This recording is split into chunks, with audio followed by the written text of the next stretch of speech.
guys, I'm Phoebe. I'm Adam. And we are the couple behind In the Great Wide.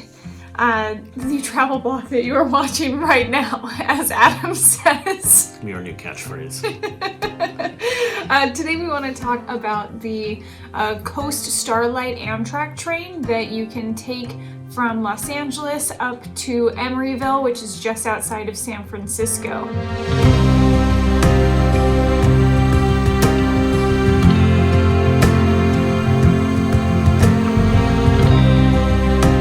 First train that we took on our month-long Amtrak train trip across the U.S. So we figured that would be a good place to start. Yeah. Going from LA Union Station up to Emeryville, it's about 12 hours? Was it? I think it was around like 10 hours. When you get in, request to sit on the west side of the train because that is the side that faces the ocean. That's if you're going from LA. Going north. Sit on the west side, or the left side of the train, because you'll be able to see the ocean. And after like Oxnard so, it is absolutely gorgeous. Yeah. So when you go to check in for the train at LA Union Station, they assigned us seats when we checked in, but we were able to request to sit on the west side of the train, and the person who was checking us in actually erased our seat assignments and switched us. So that was really nice of them to do that. So just make sure that you make that request, because if it's available, they seem to be pretty happy to accommodate that. Yeah, they're good that way. And then they'll give you a slip with your seat assignments on it. So make sure you hang on to that slip. Yeah. And then you'll put it above your seat when you get on the train. And then you're supposed to, we kind of messed this up because we didn't know. You're supposed to stay at your seat for them to scan your ticket. Yeah. Once you're on the train and you start moving, they'll come around and scan your tickets. You're supposed to stay at your seat until they do that. And then you can get up and go to the observation car, the cafe car, and all that stuff. Which usually the cafe car is not open until like an hour into the ride anyway. But they need to be able to scan your ticket. We made the mistake of going to the observation car like immediately. And they were, just because we didn't know. And the attendant was a little annoyed that people had done that, but they were nice and let us stay in the observation car and scanned our tickets in there. But just keep that in mind, that you are not supposed to go to the observation car before your ticket gets scanned at your seat, even once the train starts moving. Yeah. It's up until Oxnard, it's pretty industrial and not terribly exciting. But after that, the ocean and the coast views are definitely make up for it. You get to go through wine country too. Yeah, that's true. Yeah, that's true. It's like ocean on one side and then wine country on the other side. So that's really nice. Right about the time we got through Santa Barbara, there was an organization that got on, and it's like a historical society that sat in the observation car. There were two of them, and they would trade off telling stories about the things we saw as we went through the observation car. Yeah, as we went along the coastline. It was really interesting because they tell us a lot of information about things that you wouldn't have known otherwise. Like there was, they pointed out lighthouses and like a runway that was built by SpaceX but then never actually used. Yeah, there's an Air Force base up there as well that they talked about a lot. They pointed out a rock off the coastline and said that it once had 6 ships piled up on it in an accident. There were 6 ships shipwrecked on this rock that did not look big enough for that back in the 1920s.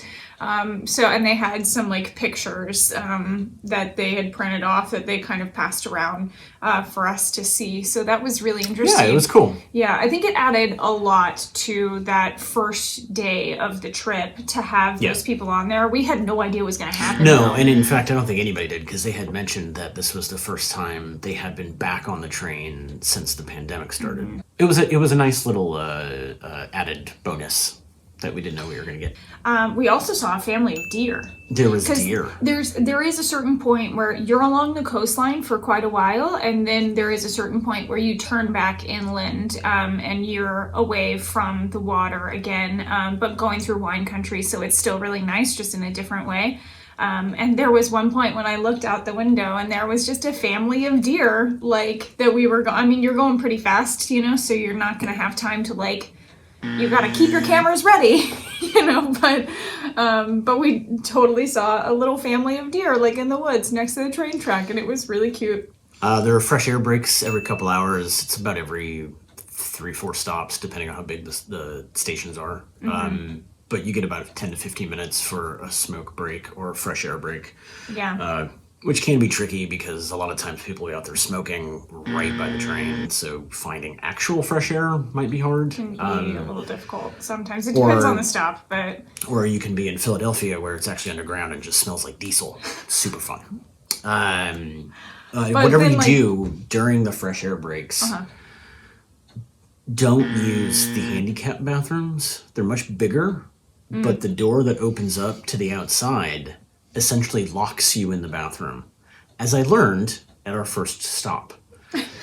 The nice thing is I just sat in and waited because I knew what was going on once I realized that it was the other door. And the attendant was really nice when I came out. He was just like, "Oh my God, you're there." And I was like, "Yeah." And he's like, "Normally people just bang on the door." And I was like, "No, like, I know we're going to get going again."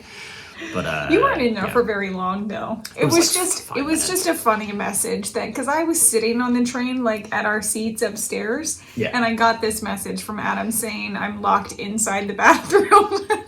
And it wasn't a fresh air break. It was just a stop, a quick stop. So that's why I was only in there for a few minutes, and then it was gone. The seats were nice and cushy, have plenty of leg room. They have, like, leg rests that pop up, kind of like a recliner chair. This back of the seat reclines back pretty far.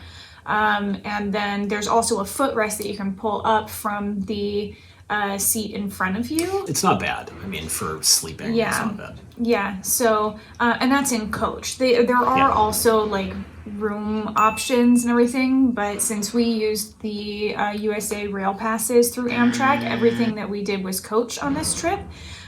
So even the coach seats are still very comfortable. You have nice big windows next to you so you can still see the views. And there are also curtains that you can pull over those big windows if you want to sleep and it's still light outside or whatever. Or if there's too much, like, direct sunlight coming in at you, because that can definitely get hot and, you know, be a problem with sunburns as well. So that's really nice. Oh, there's also a tray table that folds down, you know, just like on an airplane, but it's going to be, I think, a little bit bigger than what you would see on an airplane. It's about the size of my 15-inch laptop. It, like, fit on there perfectly. So I'd say it's about that size.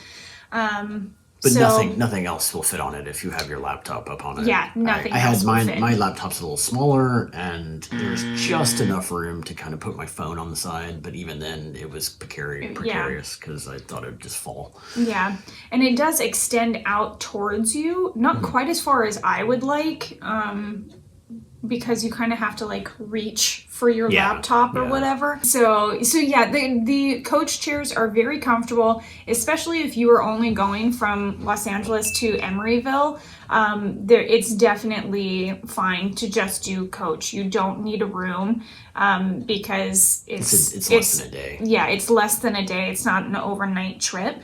And then once you get to Emeryville, there is a connector bus that you can take the rest of the way into San Francisco. It's a short ride. However, if you're using the USA Rail passes, that short bus ride will cost you a second leg. Yeah, so it counts as a leg of the 10 that you get. Yeah. So be aware. Yeah, so just be aware of that. Since we were getting on another train the next day, we decided to just spend the night at an Airbnb that was close to the train station, and not go the rest of the way into San Francisco. But in the future, when we go to San Francisco, you know, we'll definitely use that bus service. Because especially if you're just buying that ticket individually, it would be way more cost effective to buy it all the way to San Francisco instead of just to Emeryville and then taking an Uber or something the rest of the way. So definitely keep that in mind. In the coach cars, there is only 2 AC plugs. So pro tip, if you can, bring a small extension cord that can plug in that has multiple plugs on it. It was never really an issue, but we did have to juggle devices sometimes. So just bring, even like the little 3-foot long extension cord would be plenty. And it can be, if you're on the aisle side, it can be hard to get to reach across the other person. Across, so. Yeah, for sure. Coast Starlight was definitely a really lovely train ride. I would definitely recommend it as a way to get around in California at the very least. All right, thanks for watching, guys, and we will see you next time.